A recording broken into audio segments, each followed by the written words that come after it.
Kipchumba Murkomen will one day burn this country. This was a warning that Rigathi Gachagua did give some months ago. Has this prophecy come to pass or not? First of all, let me take you back in time when Rigathi Gachagua did say this. Nataka nikuambia William Ruto, na nimekuambia na umekuwa kichwa ngumu usikii. Nataka nikuambie huyu Murkomen umeweka wizara ya interior, atachoma nchi hii. Because Wakenya watafika pahali wakatae. Vile wamama niliona jana, as we go towards the elections, Kenyans will say no to goonism. And people will take law into their own hands. And there will be anarchy in this country. And I have told you repeatedly, William Ruto, that is a young man who is excited by power. Ni kijana ambaye amepotea. He has too much money and too much power. Na atachoma nchi hii. Na huyu kijana anaitwa Murkomen is preparing this country to rudi pahali tulikuwa 2007.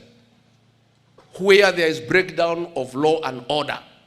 Where goons take over a country. It cannot happen. Na mimi ni vile nasikia Wakenya wakiongea hawatakubali. Mwaka uliopita tulikuja Chwele. Speaker of National Assembly Wetangula, mtu hapa, amekuwa youth winger ya UDA. Speaker of National Assembly ndio anapaga fujo. Tukapigwa, tukaumizwa hapo na polisi wanasaidia goons.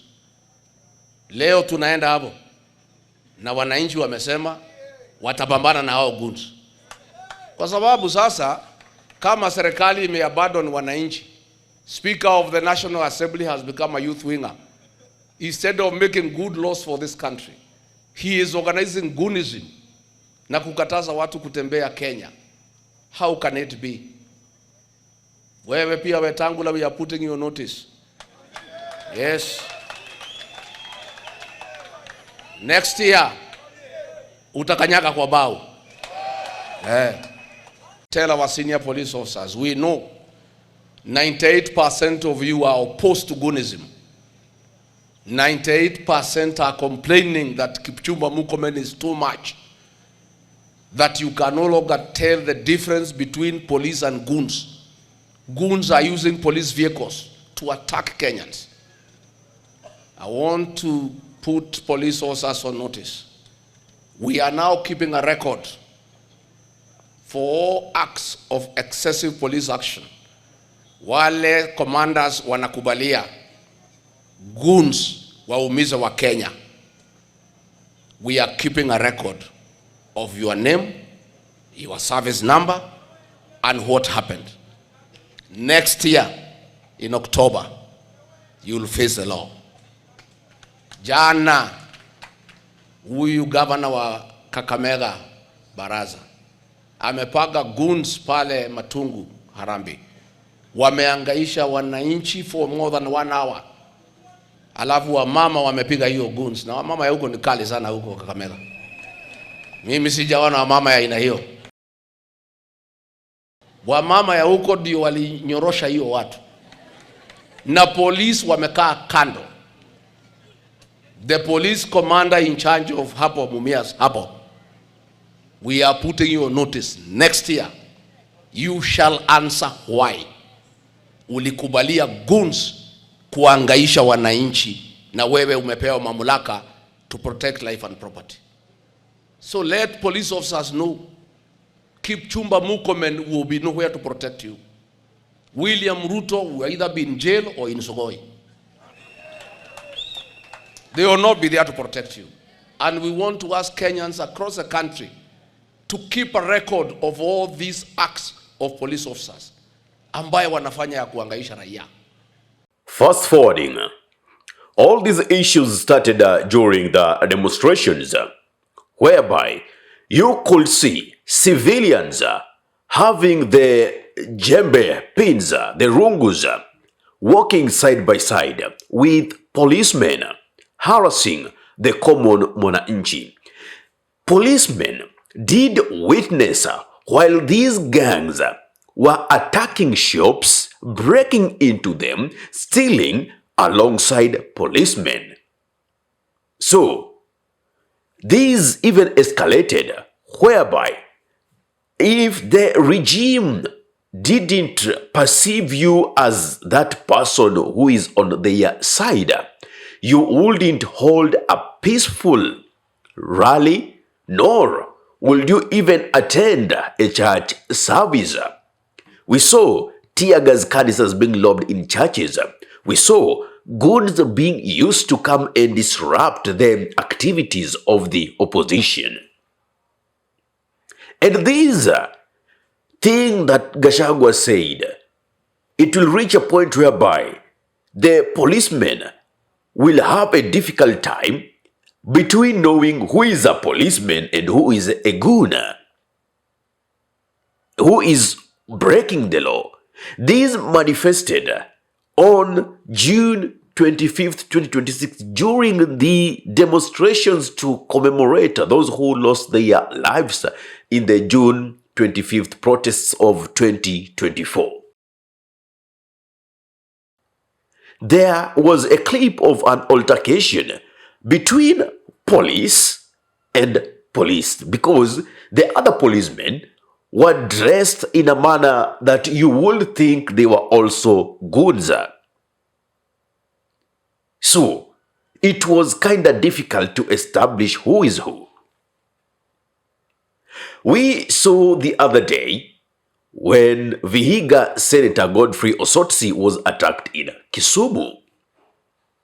And speaking about Kisumu, the insecurity has been so rampant. The guy who was stabbed, the MP's son, along, Okore Estate in Kisumu, just the other day, a man was found stabbed and intestines out in Obola Junction, Migosi. I'm just speaking about Kisumu. Again, just the other day, some people in the households were robbed. Now, this is what happens. You as a politician, you entrust a goon with the security matters, and you want them to fight your opponent after giving them 500, 1,000 bob or so. That day, when they don't have that money, what do you think they will do to survive? It is that which you think. And I'm happy that most of these things that Gachagua speaks about, they turn out like prophecies, and later on they are fulfilled. He's always been vindicated. I know some will always, take political sides for them to know what is right or what is wrong.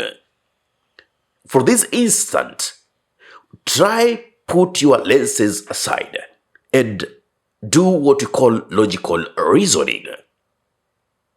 This is an issue that can take Kenya back to the post-election violence era that was witnessed in 2007. Do we want to go back the memory lane and actually experience what was experienced back then? I swear not. It's very disturbing. I've just given an analogy of Kisumu. So many regions in Kenya right now are experiencing insecurity.